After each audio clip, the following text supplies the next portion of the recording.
Presidente da França faz pronunciamento na ação sobre a situação da Ucrânia e possíveis utilização de armas nucleares para proteger o seu país e seus parceiros.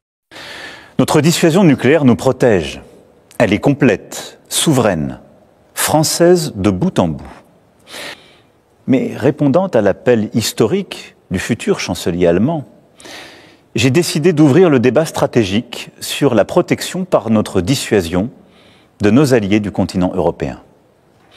Françaises, Français, mes chers compatriotes, je m'adresse à vous ce soir en raison de la situation internationale et de ses conséquences pour notre pays et pour l'Europe, et cela après plusieurs semaines d'action diplomatique. Vous êtes en effet, je le sais, légitimement inquiets devant les événements historiques en cours qui bouleversent l'ordre mondial. La guerre en Ukraine, qui a entraîné près d'1 million de morts et de blessés, continue avec la même intensité. Les États-Unis d'Amérique, notre allié, ont changé leur position sur cette guerre, soutiennent moins l'Ukraine et laissent planer le doute sur la suite. Dans le même temps, les mêmes États-Unis d'Amérique entendent imposer des tarifs douaniers aux produits venant d'Europe. Enfin, le monde continue d'être sans cesse plus brutal et la menace terroriste ne faiblit pas. Au total, notre prospérité et notre sécurité sont devenues plus incertaines et il faut bien le dire, nous rentrons dans une nouvelle ère. La guerre en Ukraine dure maintenant depuis plus de 3 ans. Nous avons, dès le premier jour, décidé de soutenir l'Ukraine et de sanctionner la Russie. Et nous avons bien fait. Car c'est non seulement le peuple ukrainien qui lutte avec courage pour sa liberté, mais c'est aussi notre sécurité qui est menacée. En effet, si un pays peut envahir impunément son voisin en Europe, alors personne ne peut plus être sûr de rien, et c'est la loi du plus fort qui s'applique, et la paix ne peut plus être garantie sur notre continent même. L'histoire nous l'a enseigné. Au-delà de l'Ukraine, la menace russe est là et touche les pays d'Europe, nous touche. La Russie a déjà fait du conflit ukrainien un conflit mondial. Elle a mobilisé sur notre continent des soldats nord-coréens, des équipements iraniens, tout en aidant ces pays à s'armer davantage.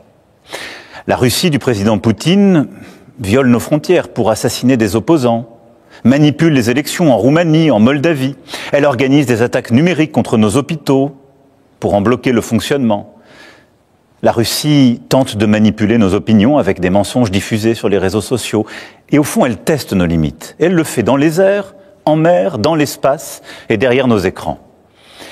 Cette agressivité ne semble pas connaître de frontières. Et la Russie, dans le même temps, continue de se réarmer, dépensant plus de 40% de son budget à cette fin. D'ici 2030, elle prévoit d'encore accroître son armée, d'avoir 300 000 soldats supplémentaires, 3 000 chars, 300 avions de chasse de plus. Qui peut donc croire, dans ce contexte, que la Russie d'aujourd'hui s'arrêtera à l'Ukraine? La Russie est devenue, au moment où je vous parle et pour les années à venir, une menace pour la France et pour l'Europe. Je le regrette très profondément. Et je suis convaincu qu'à long terme, la paix se fera sur notre continent avec une Russie redevenue apaisée et pacifique. Mais la situation que je vous décris est celle-là et nous devons faire avec. Alors face à ce monde de danger, rester spectateur serait une folie. Il s'agit, sans plus tarder, de prendre des décisions pour l'Ukraine, pour la sécurité des Français, pour la sécurité des Européens. Les États européens doivent, compte tenu de la menace russe que je viens de vous décrire, être capables de mieux se défendre et de dissuader toute nouvelle agression. Oui, quoi qu'il advienne, il nous faut nous équiper davantage. L'avenir de l'Europe n'a pas à être tranché à Washington ou à Moscou. Et oui, la menace revient à l'Est. Nous franchirons des pas décisifs. Plusieurs décisions seront prises que la France proposait depuis plusieurs années. Les États membres pourront accroître leurs dépenses militaires sans que cela soit pris en compte dans leur déficit.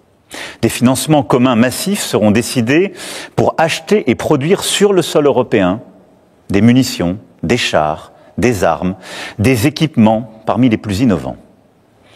J'ai demandé au gouvernement d'être mobilisé pour que, d'une part, cela renforce nos armées le plus rapidement possible, et d'autre part, que cela accélère la réindustrialisation dans toutes nos régions. La France a un statut particulier. Nous avons l'armée la plus efficace d'Europe. Et grâce au choix fait par nos aînés après la Deuxième Guerre mondiale, nous sommes dotés de capacités de dissuasion nucléaire.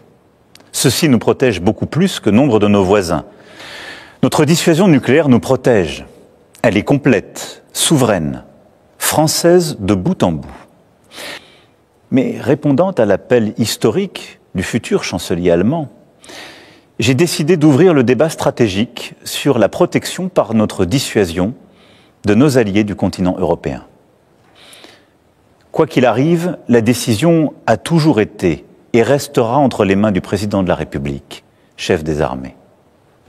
La France ne suivra qu'un cap, celui de la volonté pour la paix et la liberté, fidèle en cela à son histoire et à ses principes.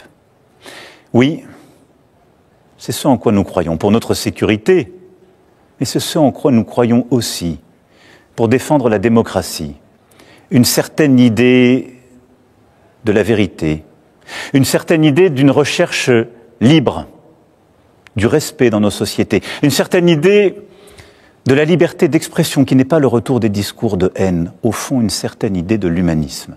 C'est cela ce que nous portons et qui se joue. Notre Europe possède la force économique, la puissance et les talents pour être à la hauteur de cette époque.